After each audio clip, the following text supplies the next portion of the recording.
Don't forget to like and subscribe to my channel if you haven't already. There is also a link in the description to my Patreon.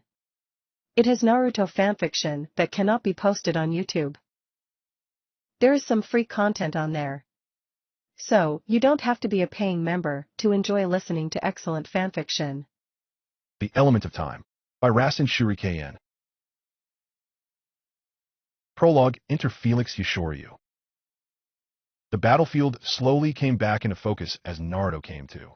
The last thing he remembered was a bijou bomb from the Juubi coming straight at him with no time to dodge, and no hope of survival until someone came out of nowhere with some kind of aura and shielded him from the worst of the blast, which clearly still had enough power to cause him to be knocked out for a bit.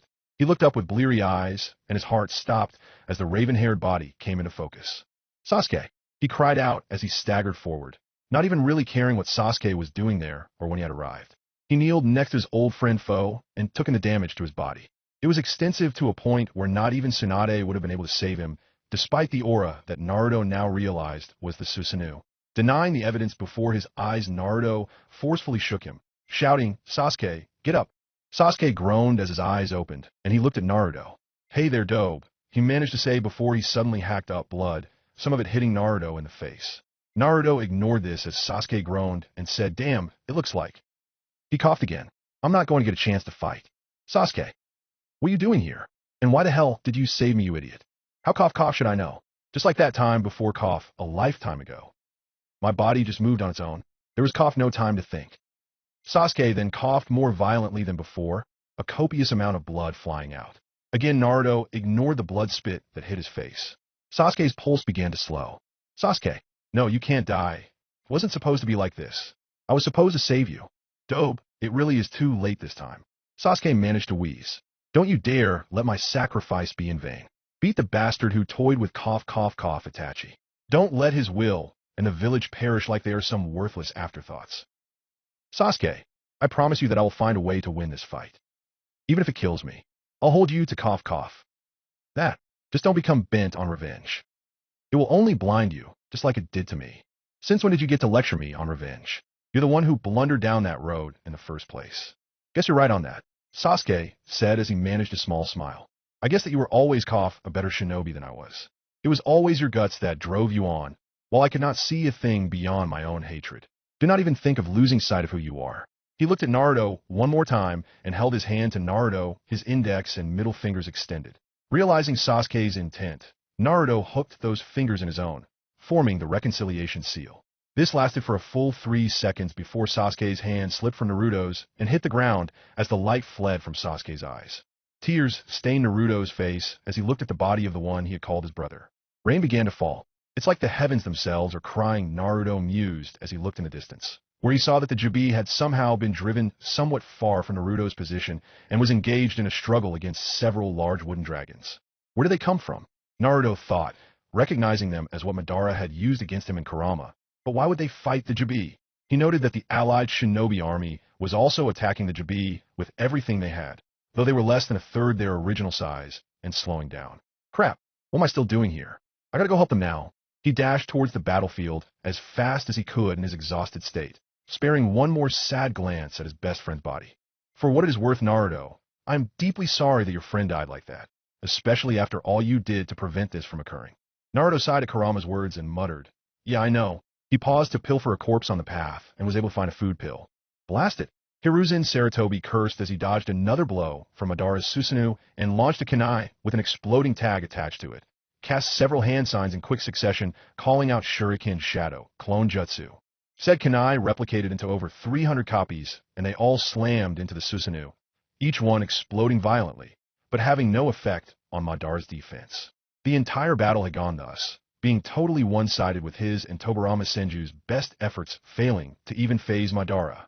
Tobirama, Sarutobi's former sensei, had already fallen to a strange jutsu of Madara's, one that allowed him to rip Tobirama's soul from his Edo Tensei body after grasping his head, causing it to crumble into ashes and leaving behind the Zetsu clone's corpse. It was no doubt a technique from the Rinnegan that Madara possessed. Hiruzen could not let Madara get close enough to do the same to him. It was only because he was also resurrected by the same technique that he was still fighting, for he had already received several blows that would have been otherwise fatal. He had to avoid another such hit, for even though he would regenerate from the damage, it would give Madara an opening to finish the fight. Hashirama Senju growled with the effort of using 3 of his wooden dragons, but he knew he needed to keep the brunt of the Juubi's attention on him rather than on the allied shinobi army, at least until they were able to wear the beast down enough to either seal or finish off somehow. 3 was practically a bare minimum for the task against such a powerful enemy, and even though it was only partially successful because said army was still taking a beating, he grunted as the dragon he was riding took a particularly brutal hit from one of the 10 tails. "It's finally the end for you, Orochimaru," Obito declared as he yanked the soul out of the screaming Sannin and quickly avoided Minato's Rasengan. "Stay dead this time. I truly had high hopes for you, Obito," Minato Namikaze declared with a glare in his darkened eyes. "Was the pain of losing Rin truly that bad that you gave up on what you have held dear?" "That was only the start, Sensei. It was a realization of how sickening the shinobi world truly is that caused me to wake up. Now I can help create a world of peace with the Eye of the Moon. A peace that won't be real," Minato retorted as he ducked a blow from Obito's chain. "Here's a revelation for you, Sensei," Obito declared, throwing shuriken at Minato, who high-shined to a seal he had managed to put on Obito with another Rasengan ready. It merely phased through as Obito shouted, "Reality is not worth living in." "I was too late to strike," Minato cursed mentally as Obito swiftly turned around and went to grab Minato's head. He would have succeeded if a shuriken made of chakra didn't come from nowhere and strike him while he was still solid. He cried out in agony as the blow carried him several feet before the shuriken expanded, effectively shredding the last Uchiha. "Dad, where did you come from?" Naruto asked Minato as he landed next to his father, unable to believe what he was seeing. Here was his father, alive and well, right before him. "Naruto, you're all right. I thought you were killed along with Sasuke," Minato declared as he and Naruto embraced, overjoyed. "To answer your question, Sasuke and Orochimaru somehow released me, and the other 3 Hokages from the Shinigami, and Orochimaru used Edo Tensei with some of those Zetsu clones to bring us back. Sasuke asked a few questions of us, and he made a decision to honor his brother's wishes, and we came to help in the battle. We arrived in time to see you about to be killed and Sasuke." "We know what he did," Minato finished sadly. "So you were still the same person I call my friend deep down, Sasuke. I just wish you could have survived as well." Naruto thought. "We need to help the others now," he said as he managed to snap out of his funk. "You were right, son. We'll catch up later. Now, let's." He got no further as an ominous figure appeared behind him. Hashirama was finally starting to make some headway against the Juubi. Several shinobi in the army were able to get under the beast, and their most powerful jutsu were able to divert its attention long enough for Hashirama to use his 3 dragons to try to pin it. He was unable to capitalize on it, however, because he felt a hand grab the back of his head. His last thought before Madara pulled out his soul was that Tobirama and Hiruzen must have failed. As a reanimated corpse dissolved, Madara looked almost sadly at the Hokage who was once his friend. "Goodbye, Hashirama." Then Madara turned his attention to Obito's location. There was no need to worry about the army. Without the support of the now fading wood dragons, the Juubi would finish them easily. "How the hell are you not dead?" Naruto yelled in despair as he watched his father die. "I hit you dead on with my Rasen Shuriken, and you don't have a scratch." Obito chuckled as his Rinnegan eye closed. "The bastard must have used the Izanagi," Kurama shouted in indignation. "It basically allows the user to alter reality in exchange for an eye such as the Sharingan, and apparently the Rinnegan serves as well. You just made it as though your attack never hit him." Naruto cursed as he entered Sage mode and prepared to fight. That's when Madara showed up. "Give up, Naruto Uzumaki," he said. "You cannot hope to defeat me, let alone both of us. Your friends are even now being destroyed by the Juubi. You have lost. Shut up. I will not dishonor the sacrifices my friends have made to get us this far. And it's not over yet, no matter how bad the odds. Give up on trying to make me give up." Before either Madara or Obito could respond, a voice seemingly from thin air declared, "Well spoken, Gaki." Then the very air next to Naruto seemingly broke as if it were glass, and from this hole in the fabric of reality, a figure stepped next to Naruto. He was a tall man, just over 6 feet, with a rather lean but well-muscled frame. He couldn't have been older than his late 20s at most. He had slightly tanned skin, and his dark green hair was rather spiky on his head, though the part he had grown about halfway down his back was somehow smooth. He had no facial hair, and his face was a little thin though far from gaunt. His bright yellow, almost like molten gold eyes stared down Madara and Obito with a piercing gaze. On the back of his right hand was the tattoo of a sapphire blue dragon. The straight sword he held in said hand was about 4 feet long in the blade, and had 10 linked circles etched along its length. The 2 circles closest to the hilt were glowing with a green aura, while the 2 next to those had a yellow aura, though not as bright as the green ones. Then there were two blue ones, then two brown ones, finally ending with a dull, glowing red nearest to the tip. But I don't suppose you want help. Who are you? Madara asked, his Susanoo flaring to life. Oh, you can call me Felix Ushoryu, Elemental Dragon. I come from the Elder Dimension, just like the Juubi. I suppose it was you who revived it? The Elder Dimension? Never mind, it does not matter. All that matters is that if you get in our way, I will show you no mercy. Yeah, whatever, Felix said as he swung his blade at Madara, releasing a lightning-wrapped wind slash at Madara faster than the eye could follow. It was stopped by the Susanoo momentarily, but Madara was still forced to dodge before it breached the defense. The attack kept going and struck a large boulder and sliced cleanly through without slowing and was soon out of sight. Madara landed and looked at Felix with some interest now, along with Obito, while Naruto was flat out gaping at him. Wow, Felix said, I have rarely seen my signature move, the Thundering Gale slice avoided, before even if it was slowed, which is also quite a feat. Obito, you take care of Naruto, while I deal with the Ishori character, Madara said, clearly excited at the prospect of battling someone who could fight him. Separate one-on-one battles, is it? Felix asked, pointing his sword at Madara. I'm game. He then rushed his opponent, who quickly jumped to high ground and launched a large fireball at Felix. Felix didn't even slow as he launched a slash of water this time at Madara, splitting the fireball. Madara dodged the water slash before using with style coils to try surrounding and crushing his opponent. Felix responded by breathing fire at the coils in front of him and dashing through the ashes before the rest could close in on him. Then he jumped in time to avoid the black flames of the Amaterasu and quickly raised his sword to block one of Madara's Susanoo blades. The force of the blow blasted Felix into the ground, causing him to sport a few cuts, though he quickly recovered and was able to roll away from the other blade, before rising in time to leap away from more with coils and launch some stone spears at Madara as he landed. He can use all 5 elements?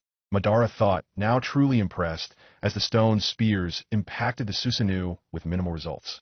However, those were mere diversions from the Thundering Gale slice Felix sent at him. This time Madara lost his arm, though it quickly regenerated. Madara responded by creating another wood dragon. Huh, a dragon made of wood? Felix asked before stabbing his blade into the ground and conjuring all 5 elemental chakras and forming a large dragon of his own. The body made of earth, the legs of water, the tail of fire, the wings of lightning, and the head of wind. This beast was as large as Madara's wood dragon. This will be exciting, Madara commented with an evil grin. Who is your ally exactly, Naruto? Obito asked as Naruto avoided another attempt to drag him into Obito's space. The dragons were clashing with titanic force, and both Naruto and Obito were in some awe of the spectacle. Beats me, Naruto replied as he dispelled one of his shadow clones to restore his Sage Mode before it ran out. Sage Mode was his best weapon against Obito, as it allowed him to tell where Obito was teleporting to, as well as giving him the needed speed to avoid the attacks. He was down to 1 clone to gather the needed energy now, so he needed to finish the fight quickly. So far, all he and Obito had managed on one another were a few small cuts.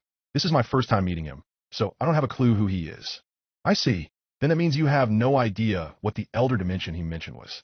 Your guess is as good as mine, Naruto said simply as he and Obito rushed each other again.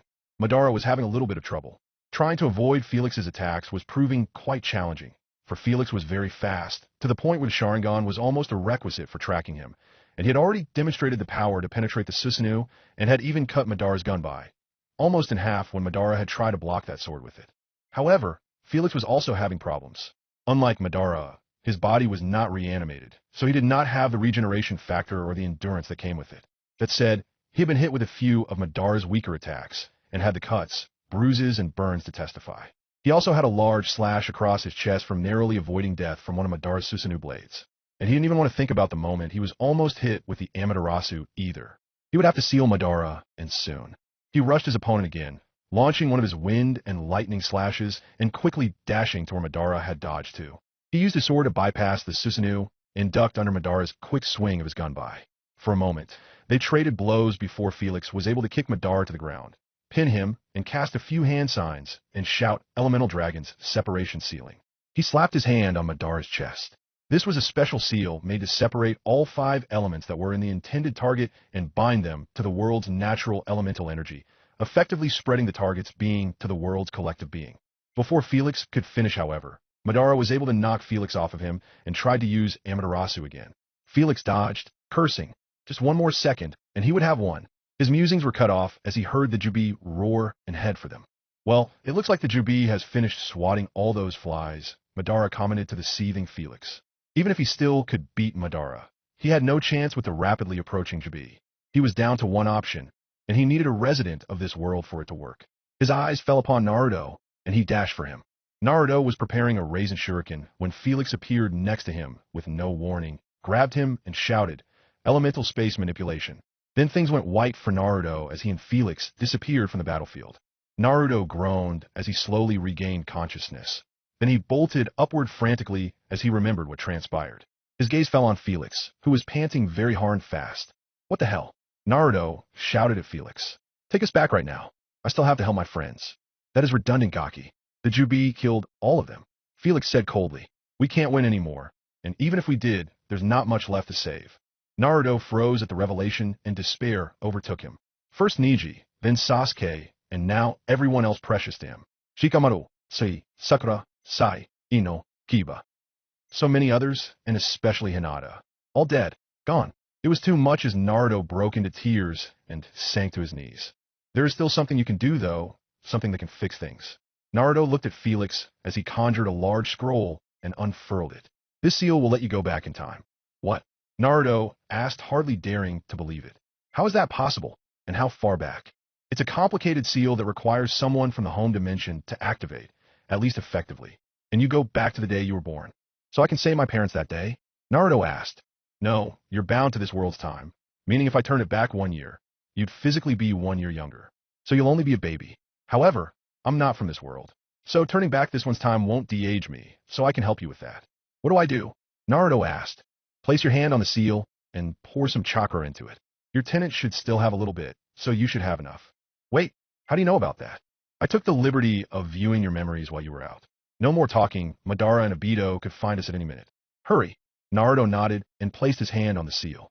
"Guess this is goodbye, Kurama, since you'll be my mother seal again." "It was a pleasure knowing you, Naruto."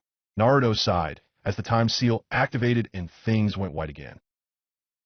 Chapter 1, Rules of Time Travel. Felix knew he had to move fast. When Naruto turned time back to the day he was born, Felix was still in the same place he had transported them, meaning he had to use the same technique to get to Konoha and fast. He wanted to show up at the delivery area right then and there and kill Madara Obito, but there were constraints that involved the time-traveling thing that kept him from going up against anyone or anything that the person who had turned this world's time back had fought with. This meant that whether he liked it or not, he had to let the enemy extract Kurama from Kushina. He also would be unable to seal Kurama into Naruto, because Naruto had fought said Biju, and said Biju would not remember until he was part Naruto again. However, he could still save Minato and Kushina. He would just need a little help from certain old man, though he knew Naruto would not like the end result. "Step away from the Jinchuriki, Yondaime, or else your son's first minute will be his last," Obito demanded, holding the newborn Naruto in a threatening manner. "Where the hell is Felix?" Naruto thought furiously as Minato tried to ask the masked man to calm down. He was supposed to do something about this. "Speak for yourself, Yondaime," Obito said, tossing Naruto up and drawing a kunai.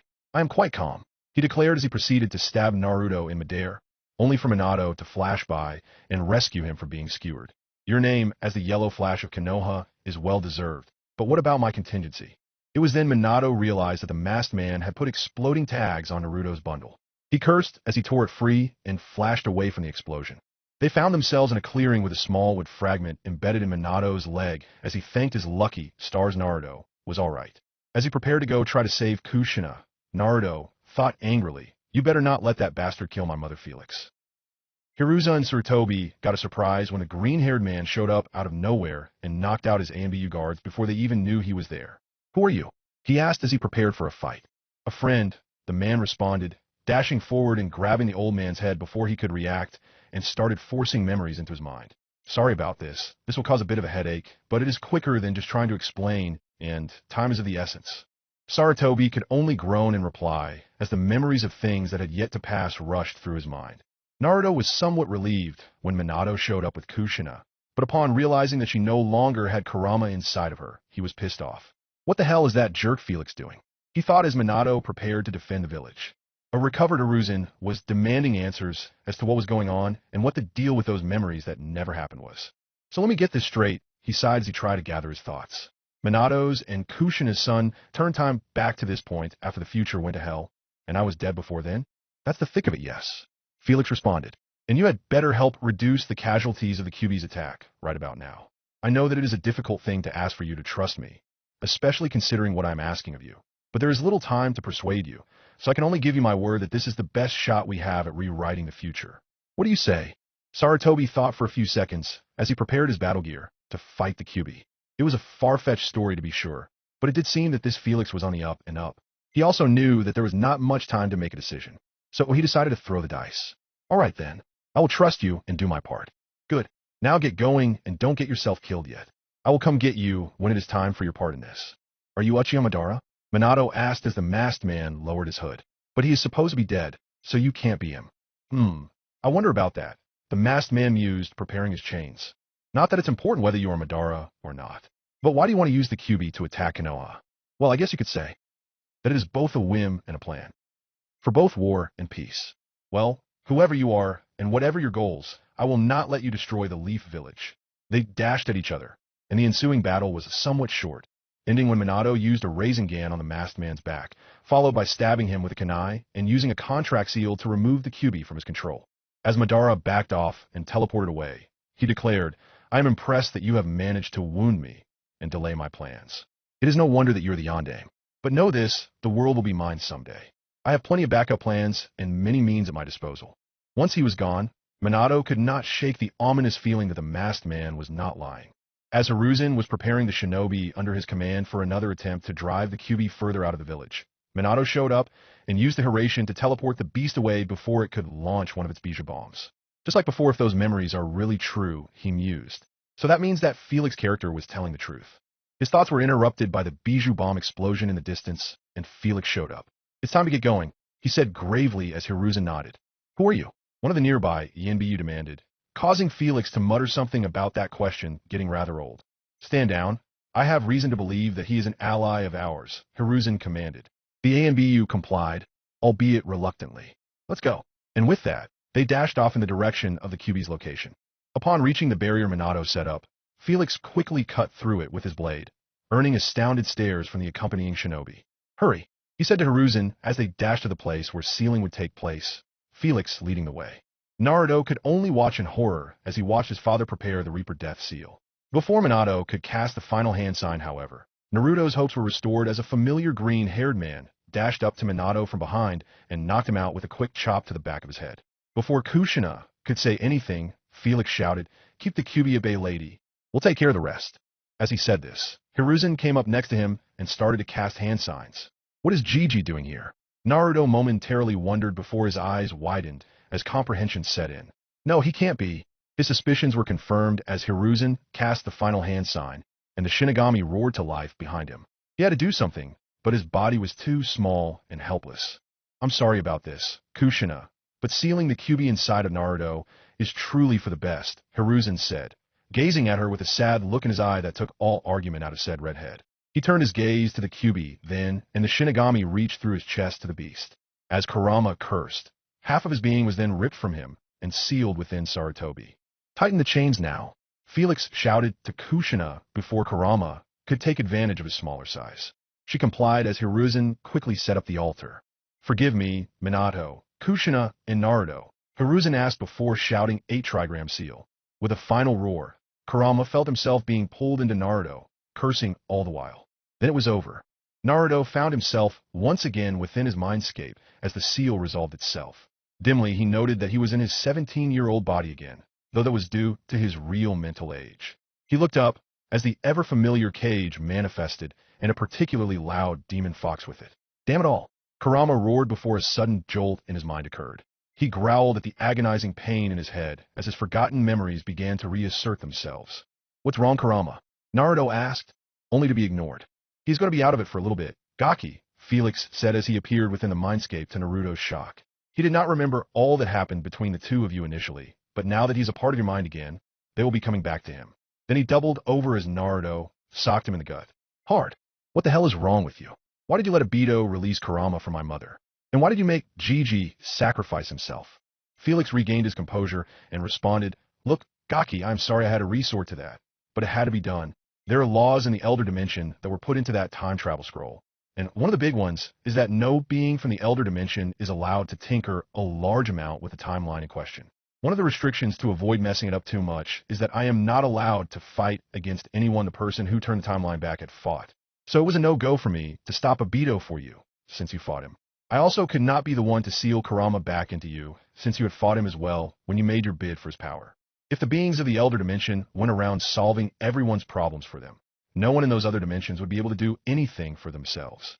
If I had tried to break the rules, and trust me, I wanted to, then my life would be forfeit, and the jutsu that brought us back would have been undone, making this trip for nothing. I did not want to sacrifice someone else like the Sandaime, but it was him or your parents. He made the choice entirely of his own free will.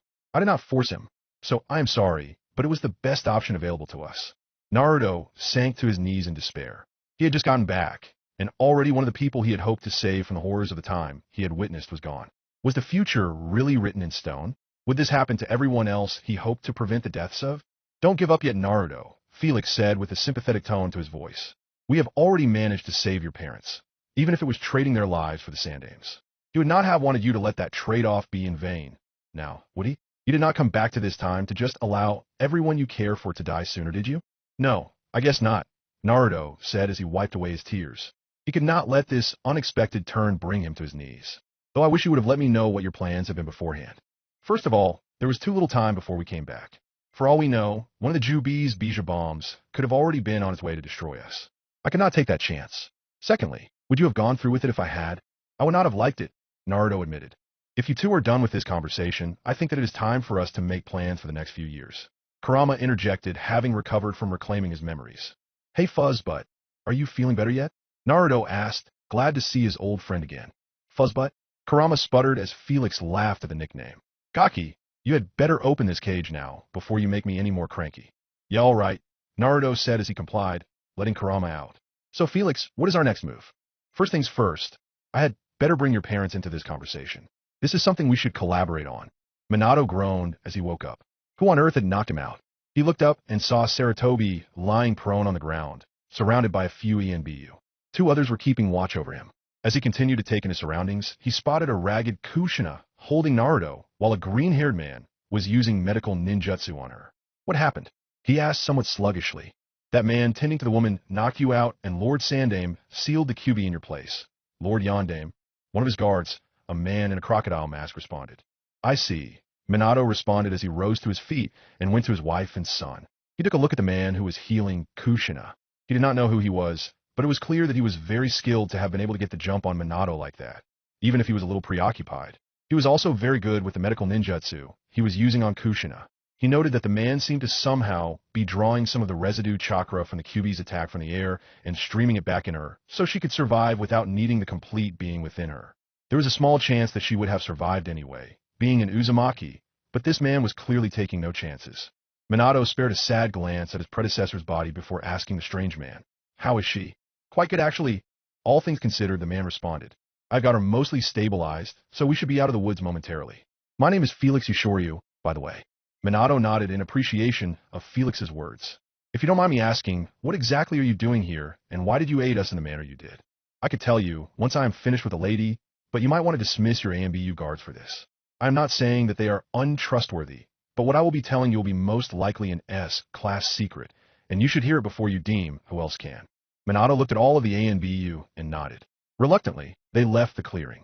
About 10 minutes later, Felix announced that he was finished and Kushina sighed and said, Thanks. How do you feel? Minato asked her a little nervously. Like a load of crap that countless idiots unwittingly stepped on, she groaned. But definitely an improvement over giving birth and having the fuzzbutt ripped from me. Felix snorted and muttered something about that being where he gets that nicknaming tendency from. All right then, Minato replied, taking Naruto from her before turning to Felix. Now, could you please explain all that has been going on? I'm no good at sugarcoating things, so I will get it to you straight. Brace yourselves. I am a traveler from the Elder Dimension. I actually came to this dimension about 17 years from now, and I had your son there turn time back to this point so that we could change things for the better because it all went to hell when I came. Minato and Kushina stared at him for a moment. Then, predictably, they both burst out laughing. Time traveler, Kushina choked out. Please don't make me laugh like that. My body is already pissed with me despite your treatment. Minato sobered up first when he saw that Felix hadn't even twitched. Wait, you're serious, aren't you? Serious as a heart attack, Felix responded, and I can back the claim up. He then proceeded to conjure a scroll about the same size as the Forbidden One. He unfurled it, revealing the seal, and said, "Why don't you take a look-see?" Minato and Kushina shrugged, still sure that this was some kind of joke before they saw the seal. It was so fiendishly complicated that not even Minato or Kushina could make heads or tails of it. The best they could figure was that it was indeed a space-time seal, and a very advanced one at that. "This is definitely something," Minato said. He glanced up at Felix. "Did you make this?" "Meh. That one is beyond me, despite the fact that my own experience is nothing to sneeze at. That is the work of one of my friends, and I took it with me, figuring it would come in handy. But that is not all the proof I have. Place your hands on Naruto there, and you will see what I mean." Numbly, they complied, and found themselves in the dark sewer that was Naruto's mindscape, at least as far as his seal was concerned. Felix joined them and beckoned for them to follow him. For about a minute, they moved through the winding corridors before they came to the room that held the cage. Only the Kyuubi was out of it, and was conversing with a blonde that looked almost like a carbon copy of Minato, except for the strangely familiar whisker marks. Upon noticing the two dumbstruck people in the room, said blonde turned to them and with a wide grin said, "Hey Mom, hey Dad." Chapter 2, The Elder Dimension. "Hey Mom, hey Dad." Those words were the final straw for Minato and Kushina. Already shocked by what had happened so far with the Kyuubi incident that they miraculously survived, the time travel claims, the Kyuubi out of its cage, and now a teenager calling them his parents. So they did the one thing they were still capable of in their current mental state. They fainted. Felix, Kurama, and Naruto all lasted about 3 seconds before they burst out laughing, which was rather impressive considering just how comical it was to see Minato and Kushina foaming at the mouth. "Can't breathe." Naruto gasped, leaning against the bars of the open cage for support. "I had forgotten just how amusing you humans could be," Kurama gasped, on his back and hugging his chest in the hilarity of the situation. "I really wish we could have a camera in here." Felix wheezed with effort. This would be blackmail gold right here. After they had sobered up, Naruto went to try to wake Kushina up first. Hey Mom, you alright?" Then he shuddered as he felt a large grade of killing intent. Before he could respond to this, Kushina jolted upward and socked Naruto right in the face, sending him into the wall and making a crater that would make Tsunade jealous. "Who the hell do you think you are?" Kushina demanded as she started to stomp on the soon-to-be corpse, kicking up an anime-style dust cloud. "Do I look old enough to have a son your age?" "Doi." As Naruto was begging for mercy, both Kurama and Felix were laughing their asses off again. "And this would be blackmail platinum," panted Felix. "Serve you right, Kit." Kurama gasped. At a bar near the outskirts of the Leaf Village, a certain blonde lady with a killer bust froze. For some reason, she felt as though her record of delivering the worst beating to an idiotic male was in jeopardy. She wished that Jiraiya was around for the first time in a while, so that she could re-establish dominance. Then her prayers were answered as some stupid drunk tried to cop a feel on her from behind. The resulting screams were heard from miles away. Once Naruto's beating was finished, Felix was able to calm Kushina down, which Naruto angrily noted he took his sweet time in doing, and they were able to bring Minato back to the world of the living. After that, they began to explain how Minato and Kushina both died in the original timeline, and that upon the revival of the Juubi, they had to resort to time travel. Naruto was quick to explain that he was 17 in the mindscape due to being from the future, and this being his real mental age. "Call me crazy, but I actually believe this story," Minato said. "You're not just crazy, you are batshit loco," Kushina cracked, earning a laugh from everyone present. "But I believe it too. The question now is where we go from here," Minato said. "All we really learned so far is how the world ended up, not how it got there in the first place. As to that, I will not give many details yet on each future event," Felix responded. Noticing the confused and indignant looks he was getting, he clarified, "Look at it this way. If we went around changing everything bad, that stupid butterfly effect would basically ruin any plans we may have. If too many things get changed, we will throw the entire timeline out of whack, and the knowledge of what will happen in the future will become worse than useless, because if we plan for one thing and something entirely different occurs, we are just asking for disaster. As such, the Elder Dimension guidelines state that what we change will be between me and Naruto." As Minato and Kushina grudgingly nodded at the sense of this, Naruto said curiously, "You know, you were always talking about the Elder Dimension, but I don't know what that is. Come to think of it, I was quick to trust you when we were about to turn back time, but I don't even know much about you or why you were even in our dimension. Care to explain about that?" "Ah, I'm glad you asked. I was wondering when we were going to get to that," Felix said, rubbing the back of his head. "You all ever hear of the theory that states that there is more than one reality? Well, the Elder Dimension is the very first one to exist, and all others are split off pieces of it. Think of it like a tree, with the Elder Dimension being the trunk, while this one is just a branch. Anyways, the Elder Dimension is easily the most sophisticated and advanced reality. We have mastered several forms of chakra manipulation and jutsu, and have incredibly powerful clans. I myself am the head of the Yashoryu clan, which is a Kekii Genkai that allows us to manipulate all 5 of the elements. He paused as they took that part in, clearly amazed. As head of that clan, I own the blade Elemental Infinity, which I brought with me. He drew the blade and held it out. Minato, Kushina, Naruto, and Kurama looked at the blade with interest. It was extremely keen and well-crafted, all 10 circles that were etched in glowing. It was easily better than the blades of the 7 swordsmen. Now that Naruto knew its name, he realized that the 10 circles were actually 5 infinity symbols, each one representing an element. I get the elemental part of the name, Naruto started, but why does it have the infinity part? That would be because it has access to all of the world's elemental chakra, effectively allowing for practically an infinite supply of chakra. But then, how did Madara manage to wear you down during that fight? While Minato and Kushina started at the name, Felix said, I said infinite chakra, not infinite durability. I was still hindered by the wounds Madara managed to tag me with. And that was a low blow, bringing that up. For the head of a prominent clan, even by Elder Dimension standards, while wielding one of the Elder Dimension's top 3 weapons, to be beaten by an upstart from this dimension is just positively embarrassing. Although in my defense, he did have that whole unfair reanimated by the Edo Tensei thing working for him, and I still nearly managed to pull a win out of my ass. The fact that I only had one way to beat him like that was a serious handicap against me. Madara was reanimated? Minato asked. So the masked man is not him? Or did he die between now and then? Madara actually is dead right now, though the masked man is affiliated with him and operates under his name with permission. Do you know the masked man's identity? I do, but I'm not going to tell you. It would do no good and could do you a lot of bad. Trust me, for now at least, you are better off not knowing. Minato looked as though he was going to argue, but thought better of it. Anyhow, Felix continued, one distinction of my clan is that while we have the ability to use all 5 elements, we still have greater affinities with some elements than others. Not all members of my clan have green hair. We are born with the hair color representing our strongest element, green for wind, red for fire, yellow for lightning, brown for earth, and blue for water. I'm a green head, so wind is my main element. Me too, Naruto exclaimed proudly. Our second place element is shown by our eye color. You can see that I am yellow-eyed, so I have a strong affinity for lightning. While we have no more body signs at birth after that, we developed a special ink that takes on the color of our middle element when used for tattoos.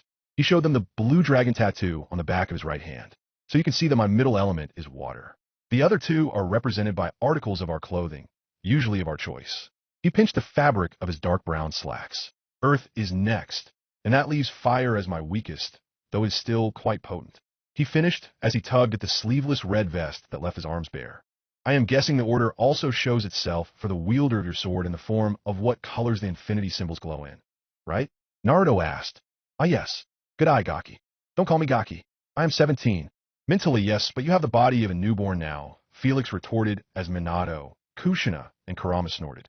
But yes, the infinity symbols do glow in the order of the affinities of the current wielder, starting with the strongest, that one glowing with the brightest light, and at the infinity symbol nearest to the hilt. Obviously, the weakest one glows dimly near the tip. Another thing about the sword is that only someone who can use all 5 elements at least to a certain extent can use this sword effectively. Otherwise, the elements that the user can't use will cause their own elemental chakra to become so unstable to the point where it could be fatal. Now to answer the question as to why I was here in the first place. While the Elder Dimension's inhabitants try to keep their nose out of the business of other worlds, we do try to clean up our messes. Long ago, the Juubi was the bane of the Elder Dimension itself. In those times, we were able to drive it out of the Elder Dimension and into this one. Many of the higher-ups back then thought that they should leave it at that. But one of the best of us, who you call the Rakuto Sennin these days, was concerned for the people of this dimension, and you already know how he handled the Juubi. So that means that I am in a way from your Elder Dimension, Kurama rumbled. That is correct, Kurama, albeit in an indirect way. Of course, there is controversy in the Elder Dimension as to whether the Rakuto Sennin was a hero or a traitor. These days, he is viewed as the former, though his actions back then resulted in his exile. Today, we try to follow his example and solve problems for other dimensions if they originated from ours. They're always power-hungry bastards, even from our realm, and there is no shortage of those who leave the Elder Dimension to try to subjugate weaker worlds. So we try to keep them from doing too much damage. As a result, when the Juubi was revived and I was notified, I ended up traveling here. So now here I am, stuck here for the next 17 years. And why is that? Naruto asked. Gaki, there's a reason I consider time travel to be a last resort. There are a lot of complications and obey under penalty of instant death rules that make it even more of a pain to utilize. One such rule is that I can't leave the dimension that had its reset button hit until we get to the point where time was turned back in the first place.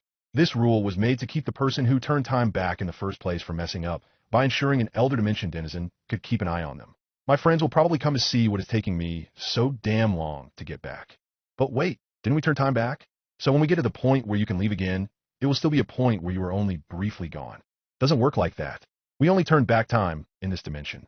Picture two spools side by side, each representing the present time of a world. The strings of both are unwound as time passes, the strings representing the past of those worlds. Turning back time, or rewinding a string, does not affect the other spool's string, and both spools are still side by side, allowing travel between the two. In other words, in the elder dimension, it is even now in the exact state of time it was before we turned this universe's time back. Savvy? I guess that makes sense. I have a question, Minato piped up. Two, actually. First, why were you sent to deal with an opponent as strong as the Juubi by yourself in the first place? That is a good question.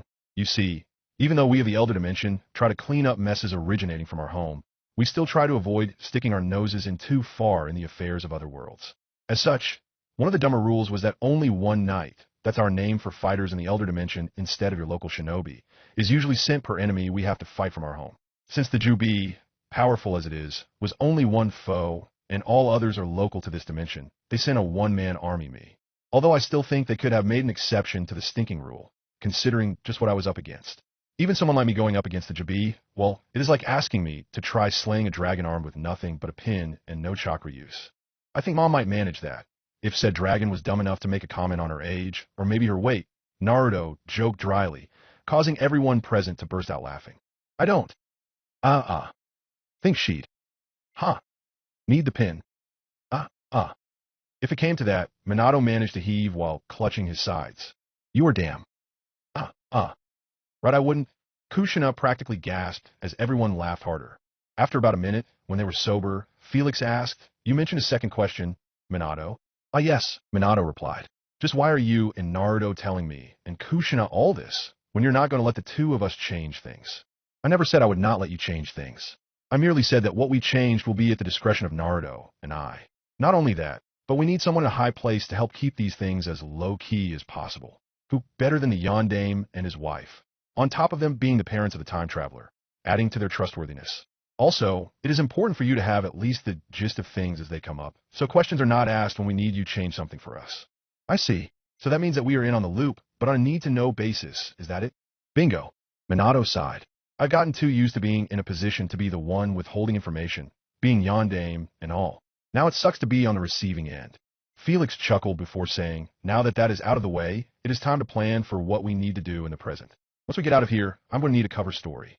You can tell everyone that I am one of the last surviving members of a clan that kept our existence secret, which can be why no one else has heard of it before today. I will be offering my services to your village as one of your shinobi, though you will have to be careful what assignments you give me so I don't create too many butterflies or break one of the time travel rules, yada yada. Minato nodded in acknowledgement. All right, I guess that it is time for us to go back to reality then? You got it. Once they were all back out of the mindscape, minus Kurama of course, and we're heading back to the Leaf, accompanied by the ANBU, Felix whispered into Minato's ear, I know that it is disconcerting to have a baby with a mental age 17, even if he is immature. My advice to you is to just treat him like the kid he physically is. Cammy knows he deserves to have a decent childhood this time around, and it will be too funny to watch his protests to pass up. Minato only chuckled in response. Obito was furious. The blasted Yondaime had delayed his plans by breaking his control of the QB. And now he and his former Jinchuriki of a wife actually survived the attack, when a green-haired stranger and that old Sandaime foiled his hopes that they would die in the attack at least, making it easier to plan his next moves. Zetsu was wisely keeping his distance from his infuriated boss. Obito's brooding was interrupted when the air seemed to crack, and pieces fell causing what seemed to be a rift in reality. 5 people stepped from this tier to stand before a shocked Obito and Zetsu, 4 of them standing behind the one in the lead, who was covered in head to toe in plate armor colored in the darkest black Obito had ever seen, with the other 4 wearing simple black hooded cloaks that obscured all of their features. The only body feature in sight from this group was the jet black hair that flowed out of the back of the lead person's helmet to the back of his knees. Obito got up and demanded, Who are you people? And what are you doing here? That was before he was hit by the lead man's aura, which projected a very high level of killing intent, one that intimidated even the Uchiha, who staggered back after quickly recognizing the fact that this was definitely not a person to tick off if you were fond of breathing. I am Reisen Jinshukwetsuri, Gravity Manipulation, and these four are my underlings. The armored man replied. Individual introductions for them can come later. As for what we are doing here, we hail from the Elder Dimension, and I have a proposition for you. Needless to say, Obito found his interest piqued. Chapter 3: Catching Up to the Future. Obito thought hard on what had just occurred. The armored man that had led the strange group had told him a very interesting story about how the Elder Dimension was, as the name implied, the oldest one in existence, and that the Juubi and the Rikudu Sennin both originated from said dimension. Reisen had then claimed that the Rikudu Sennin was the last bearer of the Elder Dimension's prized dojutsu, the Rinnegan, and deliberately split its power in two among his descendants to keep it from returning to the Elder Dimension, due to him having lost faith in its governing system. Reisen then proceeded to explain that he was aware that Madara had been able to reunite the two halves of the power and implanted them into a boy named Nagato. Then he offered to aid Obito in the organization he was going to build over the next few years in reviving the Juubi and using its power for the Eye of the Moon plan. It did not take Obito much effort to figure out what Reisen wanted in return. "You want the Rinnegan," he had stated rather than asked. Reisen had laughed and said that Obito was correct, though he would wait until after the Eye of the Moon was complete to take his payment, but he would expect a good faith payment as soon as Obito was finished with one of his side projects, which Obito quickly recognized as an implication that Reisen also knew that he was helping to stoke the Uchihas into a revolt and wanted Obito to provide him with Sharingan, once a few of the clan had been killed and would no longer need their eyes. Obito had spent little time deliberating.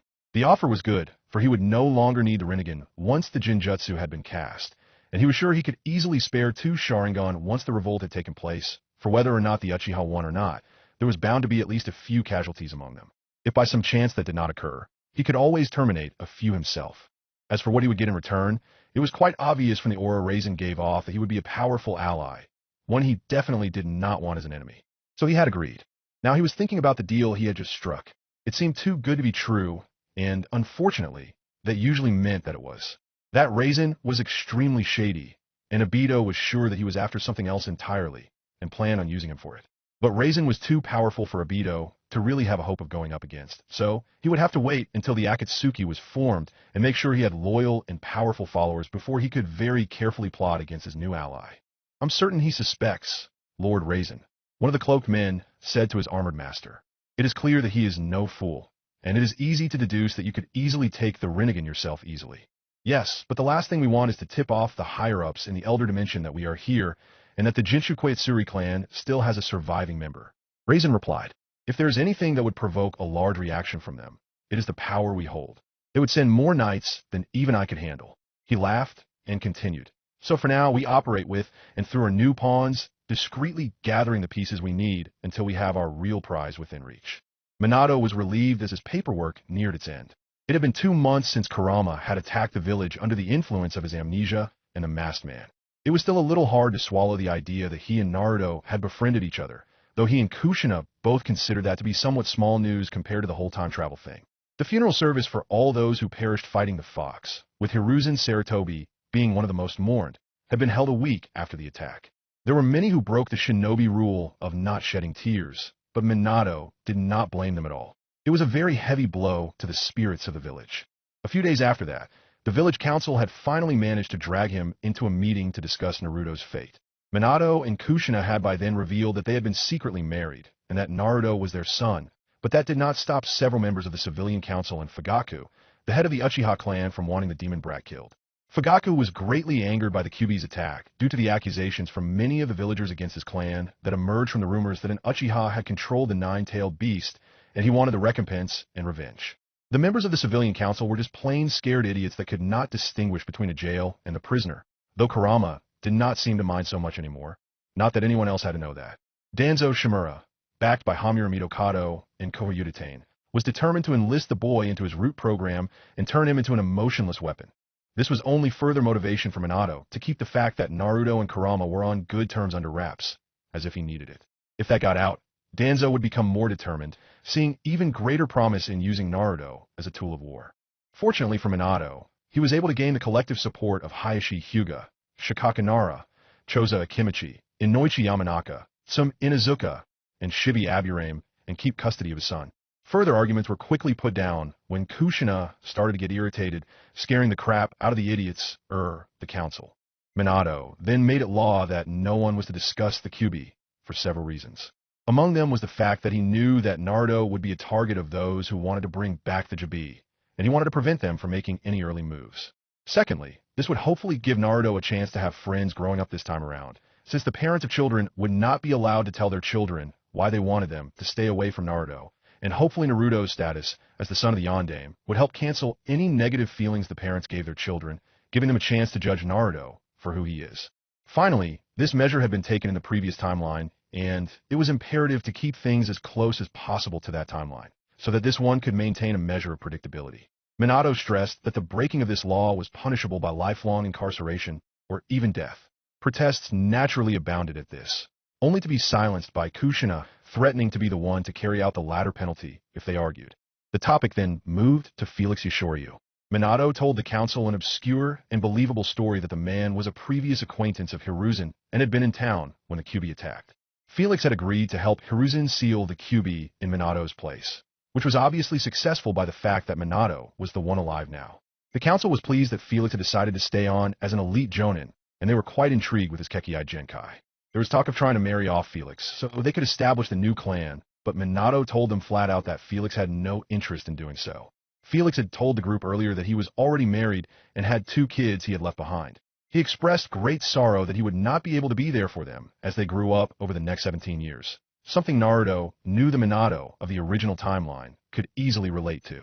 Other than that, there were few problems with allowing Felix to settle in the Leaf Village, though Danzo brought up the question as to whether Felix could be trusted or not.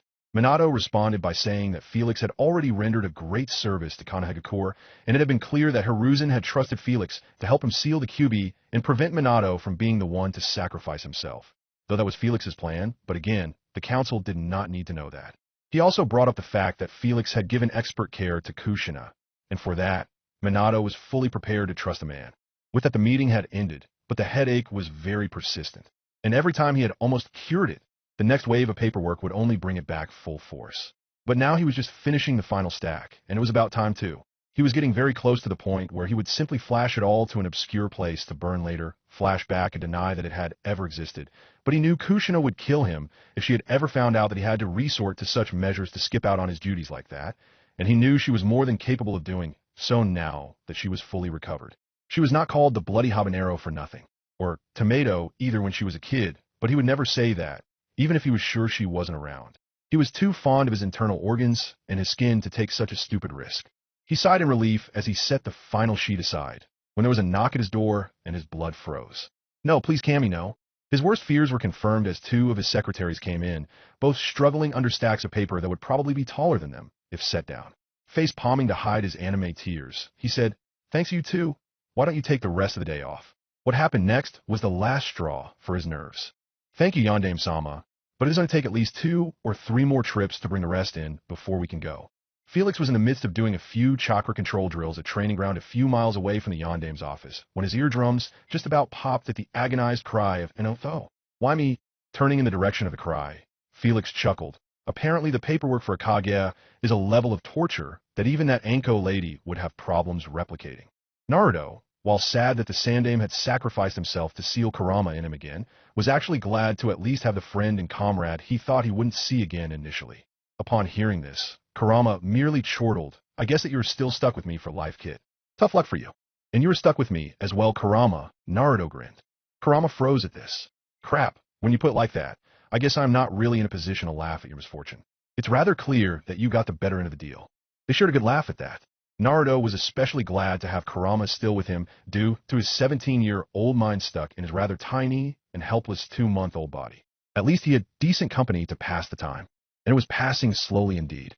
He wanted ramen as always, but he was stuck drinking nothing but milk until his teeth grew back in. You'd think that time traveler from the Elder Dimension would have invented a decent ramen-flavored milk just for cases like this, but Felix had laughed at him and said he was on his own for that. Jerk! Naruto was also unable to walk, meaning he had to put up with the rather crappy, pun intended, diapers rather than simply go to the bathroom. He couldn't even talk. If he wanted to have a conversation with someone other than Kurama, he had to bring them into his mindscape, but with his parents and Felix being the only ones available, his options were limited. Not only that, but Felix was always busy with training and getting acquainted with everyone in the village, and his parents were still rather nervous around Kurama. Not that he could blame them, and Kurama just found it rather amusing, but the next few months are going to be very long indeed. It was finally Naruto's first birthday, and his parents were throwing a party for him, something he was not quite used to. He was really looking forward to seeing many of the people he cared about for the first time. Jiraiya was the first to arrive, though that was due to him being dragged there by his hair by a very irritated Felix, who had caught him doing his research, thus resulting in Felix kicking the crap out of said pervert. It was a shame Kushina and Felix were both married, because she was in love. Apparently, Felix had a great deal of respect for the privacy rights of women, and made it quite clear how embarrassed he was for his own gender. Naruto thought it was hilarious that Jiraiya got his ass kicked by a guy with strong principles this time for his peeping, instead of the usual pissed kunoichi. Felix probably did him a favor when he thought about it. As Jiraiya finally recovered, he started doing his best to embarrass his little tyke of a godson, though Naruto did not mind. He was too glad to have a shot at saving the man who had helped shape him into the person he was now. This time, Ero-Sennin, I will make sure that the final outcome of what happened with Nagato will be different, and I refuse to let you die this time. Kakashi was next to show a little before the party started, causing Naruto to try dispelling an obvious genjutsu. But apparently Kushina had threatened Kakashi, saying that if he was not on time for her son's special day, she would remind him exactly why she was the only person that Minato feared, and would use his Aika book for the resulting funeral pyre. That was clearly enough to encourage Kakashi to show up a little early for once. Naruto remembered the last time he had seen Kakashi in his time, as Obito had pulled him into that dimension of his. Naruto did not know for sure if his sensei had perished at the hands of his former comrade, but Naruto swore to himself that he would make sure Kakashi survived for sure this time around. While there were other guests, the next that had an impact on Naruto was Hisashi with his son Neji. Apparently, Hisashi had been a friend of Naruto's father back when they were genin. As Neji and Naruto were introduced, Naruto thought about the events of Neji's death. Flashback. Naruto was on his knees, unable to avoid the Juubi's stakes in time, only able to watch as Hinata came between him and the attack, ready to lay her life down for him without so much as a thought, only for Neji to come between her and the attack, getting impaled in places that not even Tsunade would have been able to heal, even if she was present. Trying to deny the evidence before his eyes, Naruto supported his mortally wounded friend and comrade, and shouted, "We need a friggin' medic. No, Neji with. It's too late. Neji." Neji coughed, as Hinata said sadly, "Brother, Hinata-sama is willing to die for you, Naruto."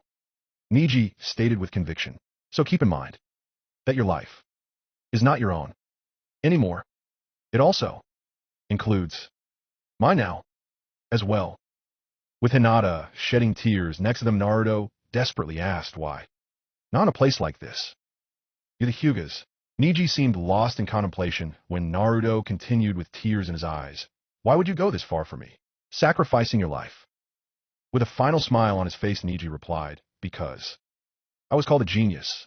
And so the mark on his forehead finally faded as he died, having freely chosen his death. "I thought you wouldn't let me kill a single one of your comrades?" Obito mocked from on top of the Juubi's head. Naruto. In flashback, Naruto had almost broken then and there. He was unresponsive to his surroundings, with Obito's words that his views were naive and there was nothing left for him but suffering in this world. Had it gone any further, Naruto's psyche would have almost certainly snapped. But then Hinata had slapped him, bringing him back to reality, and with her declaration that it was Naruto's principles that Neji had died for, and with some further pushing from Kurama, reminding him what his parents had sacrificed themselves for, Naruto was able to re-emerge from the darkness. Now Neji was here in front of Naruto, and Naruto was damned if he was going to allow this second chance to go to waste. Neji was not going to die this time, not if Naruto had anything to say about it. And now that he thought about it, there was also something else that Naruto could change for Neji. As Hisashi and Minato caught up a little, Naruto recognized that the man was quite warm towards the Namikaze family, even him and Kushina. It did make sense when Naruto thought about it.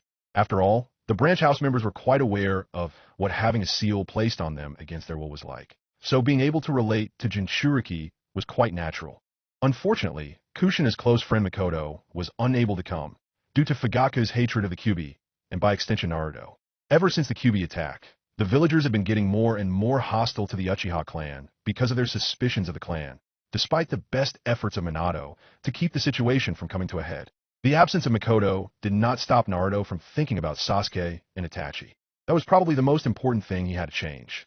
If you weren't forced to slaughter your entire clan Itachi, then Sasuke would never have gone down the path of hatred. You could have helped him get strong without him losing sight of who he was, and you would probably have been able to help keep the future from going to hell like it did. This time, I will make sure that this is the case. The massacre will have a different result this time. I swear it. The party was actually rather uneventful except for when Felix and Kushina both pummeled Jiraiya and Kakashi without mercy when they were discussing inappropriate content from the Ika series where Naruto and Neji could hear them, much to Naruto's amusement. Naruto was glad to have presents this birthday, instead of having to run for his life from drunk mobs on this particular day. Sure, most of them were little kid toys, but it was easily an improvement over what he had in his previous life. A couple more years had passed, Naruto's third birthday had come and gone, and Felix was dealing with a massive headache. After a day of the training exercises, Minato and Kushina had finally begun running him through in recognition of the fact that he would need to be as strong as possible for the coming storm. Despite their wanting him to just be able to enjoy his childhood, he had come to Felix asking if they could change an event. The previous day, Hayashi had stopped by, extending an invitation to the Namikaze family to attend the heiress Hinata's third birthday party, while coincidentally, a delegation from Kumobikure was coming to the Leaf to sign a treaty on the same day, meaning Minato would have to show up later. Naruto and Felix both knew what was going to transpire. The ninja from Cloud would attempt to kidnap Hinata, resulting in Hayashi killing him, and causing further hostilities between the two shinobi nations. Kumo would demand Hayashi's corpse in recompense for Konoha's violation of the treaty, so they could get their hands on the Byakugan. The Hyuga clan would then sacrifice Neji's father to keep the dojutsu from Kumo, while seeming to appease the latter. However, if the Kumo ninja could be caught alive this time, and if they could get him to confess his goals, Konoha would be able to call bullshit on Kumo's claims and demands. The problem was that while Felix did want to do this, he had to consider all possible changes that might screw up any plans they had. The butterfly effect was just one of the many things that made time travel such a major pain in the ass. Seemingly harmless changes now could have serious repercussions further down the line. This was one of the reasons that time travel was so rarely resorted to, and no one has had to for over half a century, something he was being constantly reminded about when he finally managed to establish some communications with the Elder Dimension. His friends were never going to let him hear the end of it, and he was not looking forward to his wife getting her hands on him in about 14 years. She was going to be so ticked about him being gone for so long. Despite Felix's doubts about what could ultimately happen, he eventually agreed to save Neji's father, because Naruto was adamant on doing something to repay the department he owed the Neji from the future. So, stating that any negative consequences were on Naruto's head, Felix went to have a chat with Minato. On the day of Hinata's birthday, Naruto and Kushina were among the first to arrive. Naruto noticed many dirty glares from the main family towards him and his mother, though they were quick to hide this when she looked their way. Naruto grinned. It seemed even the stoic Hyuga were scared of the bloody habanero. The branch house members, on the other hand, showed a great deal of respect. This served to further increase Naruto's determination to become Hokage and change the ways of the clan. Eventually, Naruto spotted Hinata and froze. Just like Kakashi, he was not sure as to what her final fate had been before he turned back time, though it was extremely likely that she had perished fighting the Juubi. As Naruto watched her hide behind her father, he contemplated what had happened to bring them so close in the past.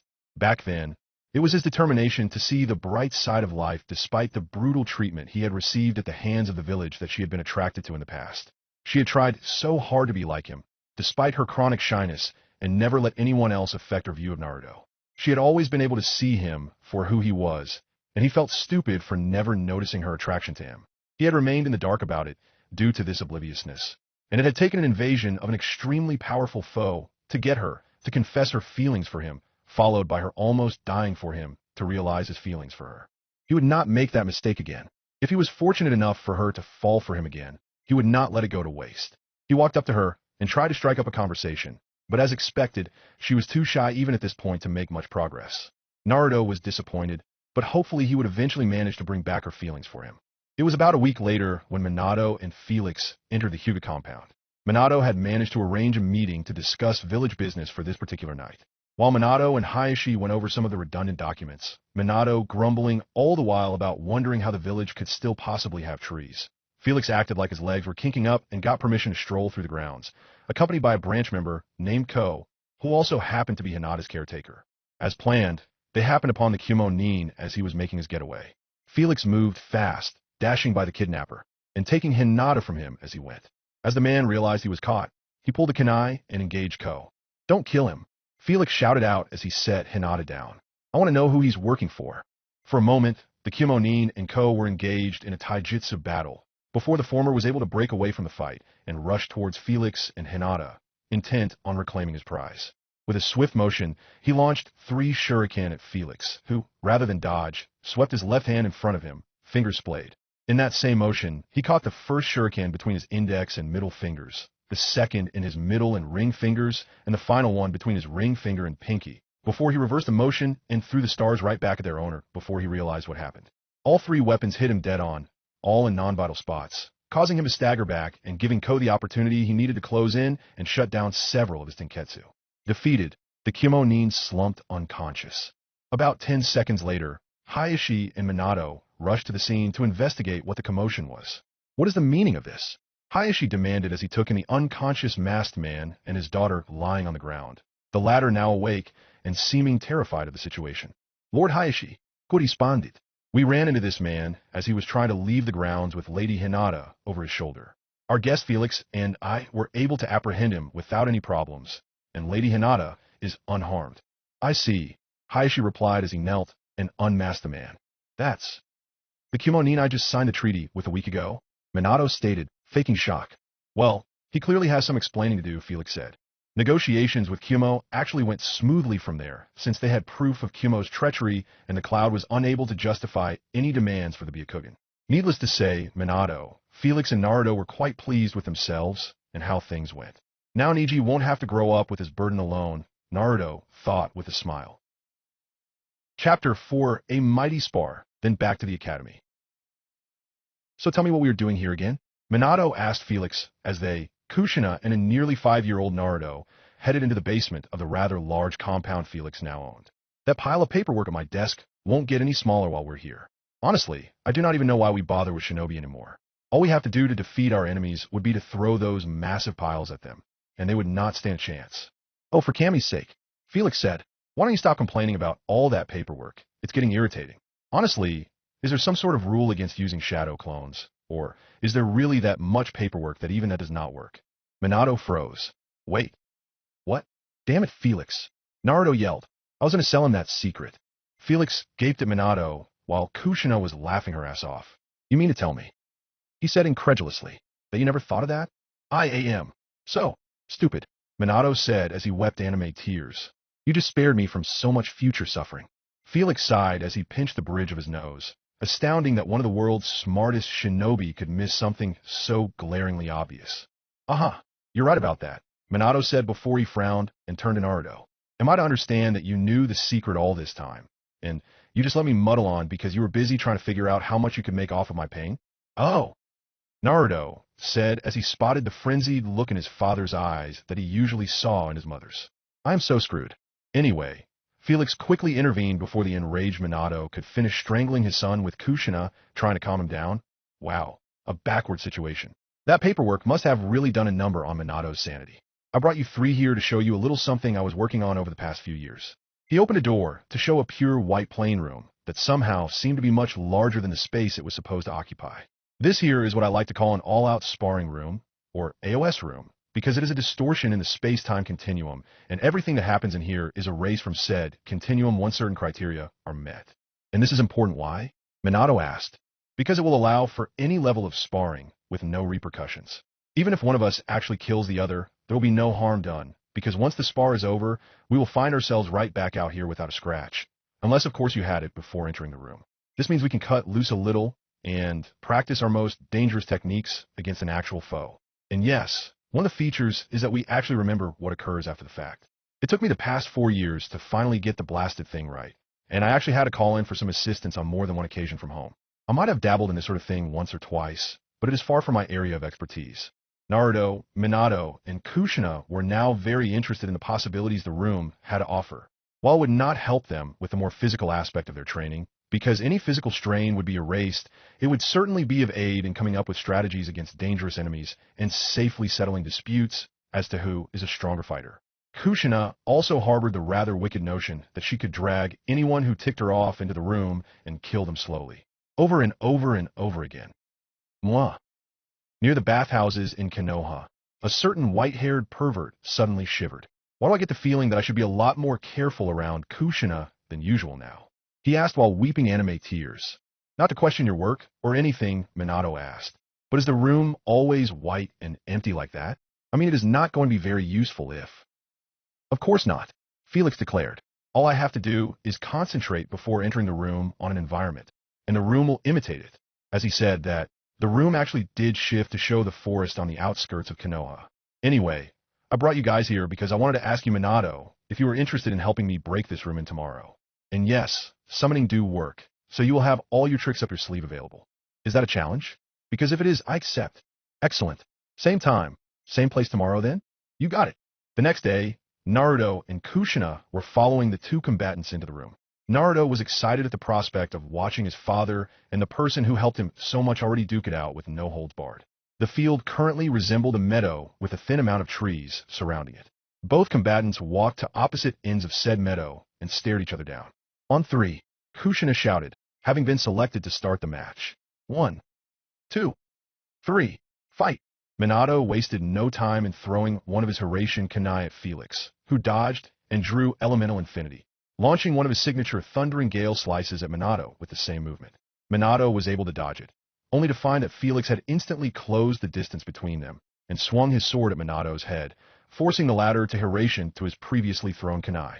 It was then he realized that the same slash he had just narrowly avoided was used to launch another of those bothersome slices right in his direction, with no hope of dodging in time. That's what Felix thought anyway. The instant before the slice hit him, Minato smirked and Horatian again. Felix's eyes widened as he realized that Minato must have slapped one of his seals on him before he had flashed to the kunai to avoid the slash. Sure enough, Minato appeared right next to him, a fully charged Rasengan in hand. Blast! Felix cursed as he jumped back, the Rasengan grazing his chest a little and shredding the front of his red leather vest before it was slammed into the ground. Minato rose and looked at his opponent, who tore off the remains of the vest, the Horatian seal with it, leaving his torso bare, and said, "You jerk. You have any idea how expensive these are?" Minato rolled his eyes and replied, "You're right. Didn't you say that all damage would be repaired once we left?" Felix grinned sheepishly. "All right, you got me. I was just giving you a hard time." They shared a laugh at this before Minato drew some more kunai and threw them in some random directions. He moves at about the same speed as a taijutsu specialist with 7 celestial gates open. Minato mused as he did this. While my speed is nothing to sneeze at either, I'm going to have to abuse the hell operation if I hope to remain untouched and make sure I have plenty of options to go to, so he doesn't send one of those slices to greet me next time. Man, those Rasengans are potent attacks, Felix thought. I was just barely nicked by that one, and it tore through the reinforced leather like it was nothing, as well as peeling a good layer of skin off my chest. I cannot allow a direct hit against me, or I'll be taken out in a heartbeat. They dashed at each other again, only for them to both veer off to opposite sides. Minato, casting fast hand signs. Wind-style multiple air bullets. As the name implied, several small balls of air emerged from Minato's mouth to go at high speeds in Felix's general direction. However, Felix simply cast several one-handed signs with his left hand. Fire-style, giant flame dragon lance. Minato's eyes widened as Felix breathed out a massive amount of fire in the shape of a dragon, each air bullet hitting it only increasing its size as it sped towards Minato, forcing him to Horatian to a position he had set up behind Felix's current area to throw a kunai at his back. Felix dodged, of course, only to have to again when Minato Horatian to the thrown kunai's location, catch it and throw it again. This process repeated itself several times until Felix just dodged once and quickly slashed where he knew Minato would appear. The attack caught Minato off guard and he was diced across the chest. The smile was wiped from Felix's face when Minato disappeared in a puff of smoke. Crap, he said as the real Minato appeared with another Rasengan. This time Felix got it a bit in the side, though he was once again able to dodge the worst of it. He quickly swiped down at Minato, who was unable to dodge or Horatian again on time. So he resorted to quickly striking the side of Elemental Infinity with the still charged Rasengan, causing the sword's elemental energies to flood the Rasengan. The resulting blast when the sphere exploded nailed both Minato and Felix, launching them back away from each other, sporting several cuts and burns as a result, though Minato got a little more damage due to the fact that the said bomb was in his hand at the time, plus he slammed painfully into a rock, while Felix was lucky enough to simply skid a little on the ground. "Man, that smarts," Felix said, getting up gingerly as Minato followed suit. Clearly the Rasengan, mixed with elemental energy the wrong way, results in a lot of pain for everyone present. Tell me about it, Minato grinned. I've been trying to upgrade the silly thing by adding elemental chakra for years, but all it's got me so far was multiple trips to the hospital. I don't doubt that. What did you make that shadow clone anyway? When I launched those air bullets earlier, I knew that you were most likely going to respond with a large-scale fire technique. Fire might be your weakest element, but I knew that you would not hesitate to use it if you were up against the element it beat.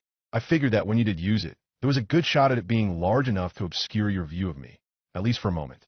That's when I quickly made the shadow clone, and we high-reshined to different locations, the clone following the assault, while I waited to catch you off guard.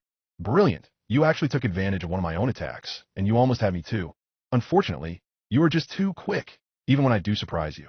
You're not holding back by any chance, are you? If I was, you would have already beaten me, Felix answered seriously. You? Likewise, Minato answered with a grin, and he pulled out 2 kunai. They closed the distance again and started exchanging blows. Minato realized that if he tried to block elemental infinity with his kunai, the blade would simply shear through it like it was nothing but air. So when he needed to stop it from cutting him, he instead used quick strikes to the side of the blade to divert its path, rather than outright stop its progress. This also served to give Minato an opening to try to strike Felix with his other kunai. Good call, Felix stated when he noticed what Minato was doing as he sidestepped another jab from the latter's kunai.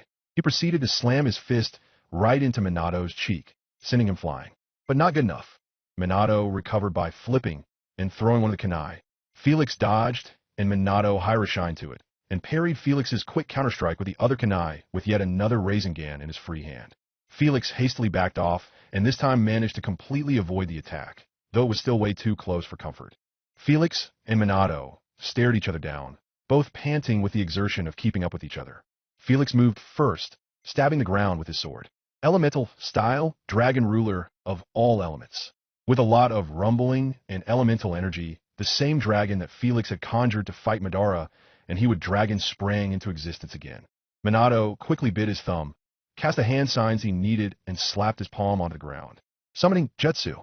There was a good deal of smoke as the 3 gargantuan toads that Naruto recognized as Gamabunta, Gamakin, and Gamahiro arrived at the battlefield. Oh, it's time for that fight then? Gamabunta rumbled as he blew a puff of smoke, having been briefed the previous day by Minato about the spar. Yes, it is, Minato said. Remember, don't bother with elemental attacks. He will only counter with the opposing element. So just weapons and brute force then? Gamahiro commented. That sounds like my style. I'm not sure I am graceful enough to fight such a foe. Gamakin said a little nervously. But I shall give it my all. Enough talking, he's attacking. Bunta shouted as Felix's dragon breathed fire right at them. Initially ignoring Minato's advice on the elemental attacks, because he felt that he should at least counter fire style with water style, Bunta shouted water style liquid bullets. 2 large spheres of water shot out of Bunta's mouth at the approaching fireball. Bunata grinned as they extinguished it, only for his eyes to widen as an earth-style attack the dragon had launched behind the fireball overpowered the water spheres. Told you, Minato face-palmed, having wisely moved to Hiro's head before the earthen clod slammed into Bunta. Naruto and Kushina watched in awe as Hiro and Ken engaged the dragon. Hiro's blades dug into the earthen hide of the elemental beast, while Ken slammed his staff into the wind head of the massive creature. Said head merely reformed and fired a blast of water at Ken, charged with lightning, which Ken was quick to avoid, claims of clumsiness be damned. Hiro was also forced to back off to avoid the flaming tail of their opponent. A pissed-off Bunta recovered from the recent blow and rejoined the fray, sliding on his back under the beast's belly, and kicked his hind legs into the gut of the creature, launching it an impressive distance into the air. Dad is amazing to go toe-to-toe with Felix, isn't he? Naruto asked his mom. She chuckled and said, can I pick them, or can I pick them? As the elemental dragon sailed through the air, it spread its lightning wings and stabilized itself, actually gaining altitude and hovering above the battlefield with Felix still riding it. Great, Minato muttered as the dragon rained down some elemental attacks, forcing him and his 3 summons to do a lot of dodging. I was hoping that those wings were for show, or maybe some simple offensive purposes. I did not expect the creature to actually fly with those wings. As he said this, he noted that his chakra was already dangerously low, and he only had 2 kunai left. He had to finish this with one fast gamble. Bunta, I'm going to need you to jump as high up as you can, Minato said as he re-established himself on the toad's head. I'll take care of the rest. Bunta obliged, managing to get level in the air with the dragon, so Minato could leap towards it, and launched one of the remaining kunai he had. As it sailed right above the dragon's back, he flashed to it, and landed on the earthen part of its body.